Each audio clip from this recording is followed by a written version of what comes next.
अस्सलामु अलैकुम वरहमतुल्लाहि वबरकातुहू। मैं नाचीज़ अज़मत इक़बाल आपकी खिदमत में एक मुकम्मल नज़्म पढ़ता हूँ, बतौर ख़ास नज़र फरमाएं। अगर अच्छा लगे तो दुआओं से जरूर नवाज़ें। पढ़ता हूँ। मुझे ज़िंदगी में कदम कदम पर,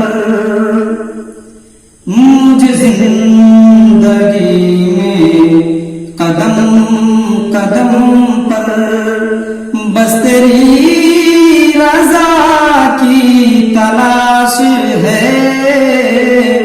मुझे जिंदगी में कदम कदम पर और तेरे इश्क में ए मेरे अल्लाह मुझे इंतहा की तलाश है। तेरे इश्क में ए मेरे अल्लाह। और ये शेर बहुत खास कि मैं गुनाहों में हूँ डूबा हुआ, मैं जमीन पर हूँ गिरा हुआ।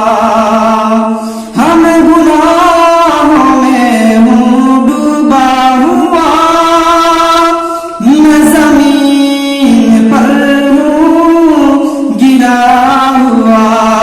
मैं जमीन पर हूँ गिरा हुआ।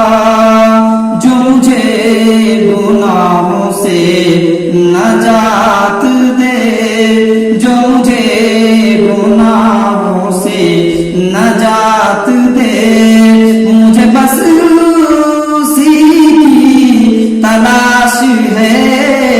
जो मुझे गुनाहों से नजात दे,